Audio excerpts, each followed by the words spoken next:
Alright guys, we're going to do another review of this bike. Take a look at this crazy bike. This is 2021 Harley Davidson Street Glide with the 114. I'm actually going to jump on this thing. This thing, look at this. This almost looks like my Dyna from the seat to the gas tank, except it has the bags on the back. It's a really beautiful bike. It has the fairing on the front. So I'm a little nervous taking a bike like this for a ride because I know it's really expensive. So, all right, and that's already started up. We're ready to go. So let's just jump on this. This is crazy. Wow. All right, so I actually drove over here on a Pan America, and we're actually taking this one back. This one has floorboards, and this one, let me tell you, this is completely different than the Pan America. All right, so this is pretty wild. I don't know if we go back through these twisties with this bike, if we're gonna have kind of the the same performance on the corners. I was actually just driving that one. That one is super nimble on the corners. We're actually gonna go back through here, but this one's more of like a highway bike. This is the first one I've ever driven with floorboards. Take a look at these big old floorboards. So this should be interesting. Whoa. Wow. All I can say is wow. Wow, this one is nice. Nice, baby. All right, let me see where the brakes are here. Get all my controls. Oh, this one is wild. This is my first bagger, my first cruiser other than my Dyna. These floorboards are kind of weird because I gotta get used to this bike. I cannot go as fast on this bike as I did on that bike. This one's got some power to it too. This one has a lot of wind noise too, which surprises me. I'm actually getting a lot of wind on my helmet. Alright, I gotta get used to this bike. This is completely different than that Pan America and completely different than my Dyna. So the first thing I noticed about this bike is it's definitely heavier than the Pan America, and it has a kind of a weird stance to it. So these floorboards, let me see if I can take this corner. I gotta get used to the brakes and the turning. It seems like you have to push more into the corners on this one. Definitely it takes more effort on this than the Pan America. That Pan America, that was awesome. That was a pretty cool bike. This one, I can imagine on this one, if you get on the highway, this would be rock solid. This seems so solid. Let me tell you, when it comes to like the stability of driving, high speed, I just kind of noticed this.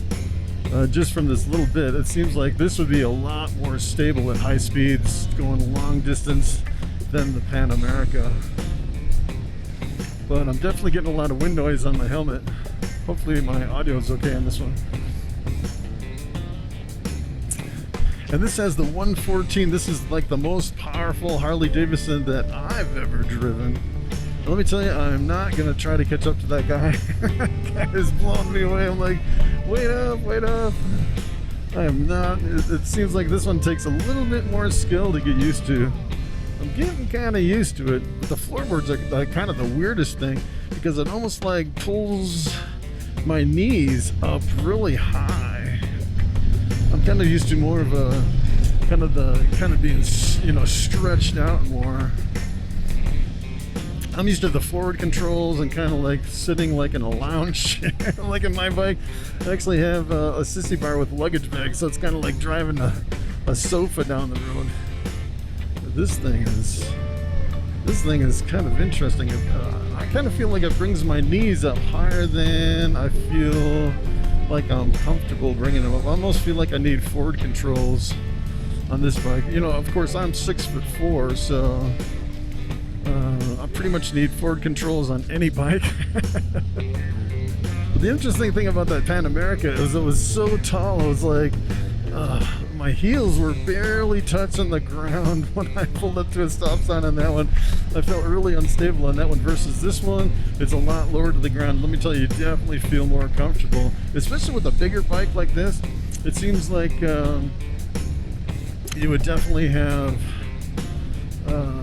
like more stability coming up to a stop sign because you'd have a little bit more bend in your knees.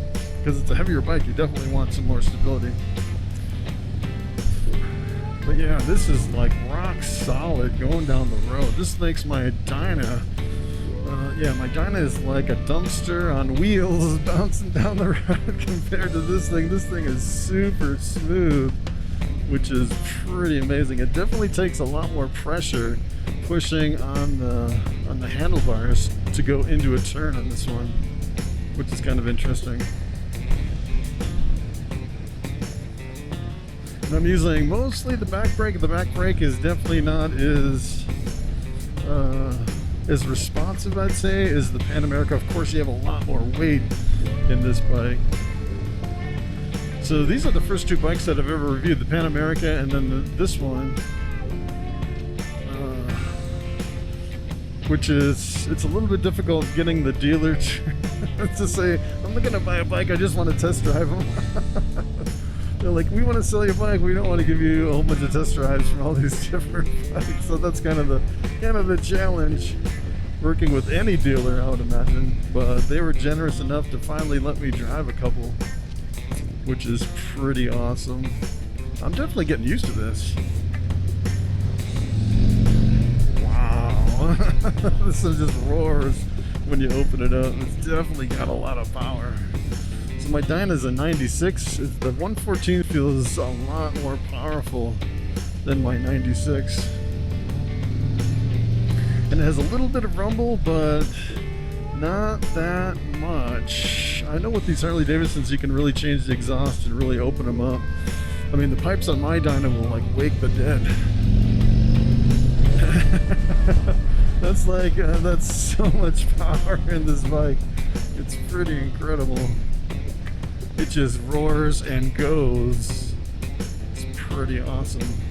I don't know about these floorboards though. I feel like my knees are really too far up on this as far as my ideal comfort level. This one is a little bit further back. It's more of an upright position compared to that Pan America. The weird thing about the Pan America was I was just a little bit too forward to where it was putting a little bit of pressure on my hands, where this one there's no pressure at all on my hands. So let's see here if I can actually take this corner here. All right. This bike, and one thing I noticed about this bike, being a Harley Davidson, it's so quiet. It's, you know, my bike like raises the dead, it's so loud. This one is really super quiet. I'm definitely getting used to this one. It's really, it almost seems like it's kind of like my bike, where it's kind of almost like an artificial flickability because it's a little bit top heavy because you have that V-twin. Let's see, so the blinkers are on the opposite sides. So in the Pan America you actually had one blinker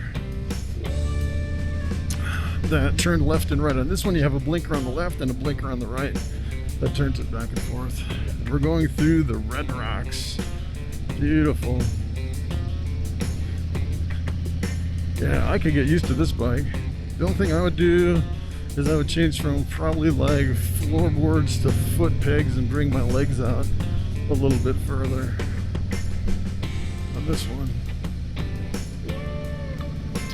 I think if you're a little bit shorter, this would be the bike for you. I think if you're taller, you could probably do like the Pan America. Of course, they're completely different bikes. This is a cruiser, and that's more of like a dirt, you know, kind of a adventure touring bike that I don't know if you'd want to take the Pan America on long road trips. Wow, look at how sharp this is, almost like first gear.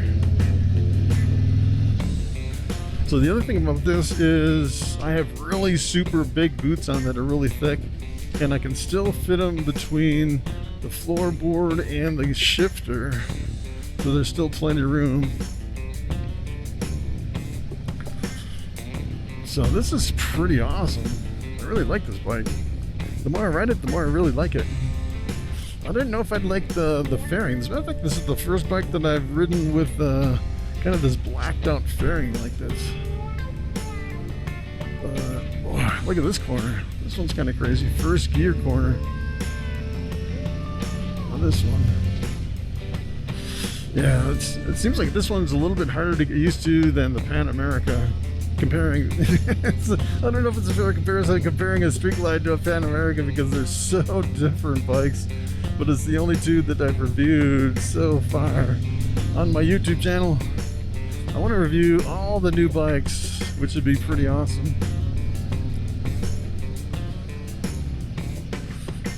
That is pretty cool. So let me pull up to the stop sign and actually stop. Wow, the ground is like right there, really close. The clutch is pretty hard to pull compared to, I'd say it's harder to pull than my 2007 Diana Street Bomb and the Pan America. If you're actually comparing, I'd say the Pan America is probably the least amount of pull to it. It's almost effortless pulling in the clutch on that Pan America. This is pretty nice. The thing that kind of surprised me on this one is how smooth it is on the road. Super smooth. It's like Cadillac smooth, which is pretty awesome. I can see why people buy these for, you know, going cross country.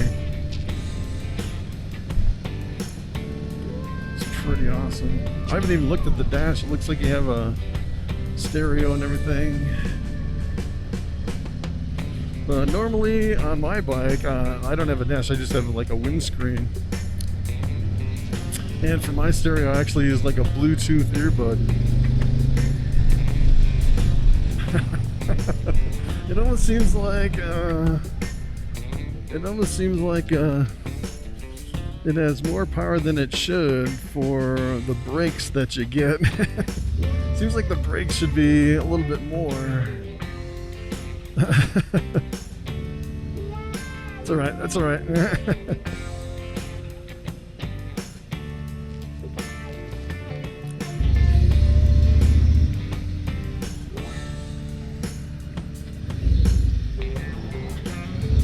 Thanks.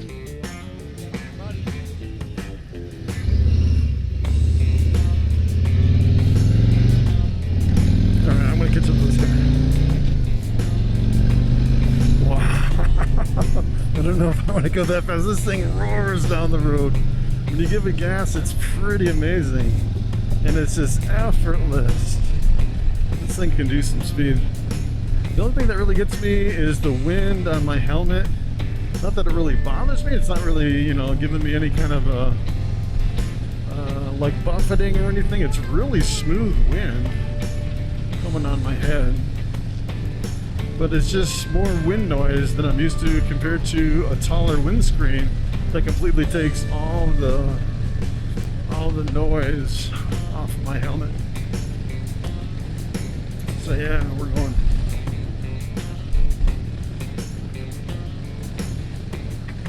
And luckily we haven't hit any rain, because I'm sure this windscreen seems like. So we're going.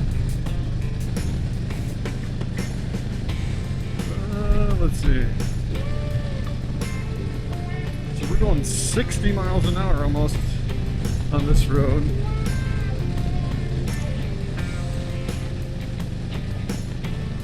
Which I don't know. It's more wind on my helmet than I'd expected on something like this. Because on my bike, with my new windscreen, there's like no wind. It's like zero wind at all. So I was actually surprised how much wind you actually have on this one, which isn't a bad thing. It's just kind of interesting. And if you close your full face helmet, you probably won't have anything. Now I jinxed myself talking about the rain. But boy, this is smooth. I don't know, these floorboards are kind of growing on me. It's kind of, I don't know. It's an interesting position riding this. This is so different. Seems like every bike is so different. It seems like, well, this is the first time I've ever driven with floorboards, so it seems like with the floorboards, they actually have less foot fatigue, I would say, which is, I never thought was really an issue, but it's kind of interesting because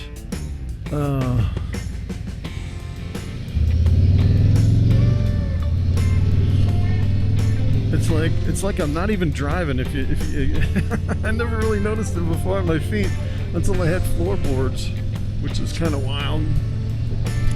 So the interesting thing is I can kind of feel the wind on my helmet, but it's not really getting me to the point where, you know, if I move my head, then it really pulls my helmet like you would without a helmet, without any kind of a windscreen at all. I guess we're going here. I don't know. The more I drive this bike, the more I really like it.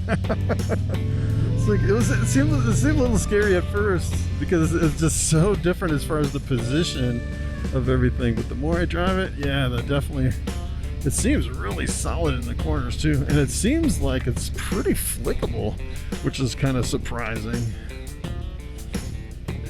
See if I can. It almost feels like I'm gonna hit my knee or something on there, but I don't know. It's kind of wild. All right, guys. So we are back at the dealer, which is, see if I can figure out how to turn this thing off. Huh? It is. It is completely different world. Yeah, this thing. That thing is pretty awesome. All right, guys, that's the review of the 2021 Street Glide with a 114 from Harley Davidson. So thanks for coming along. Thanks for watching, and I will see you in the next video.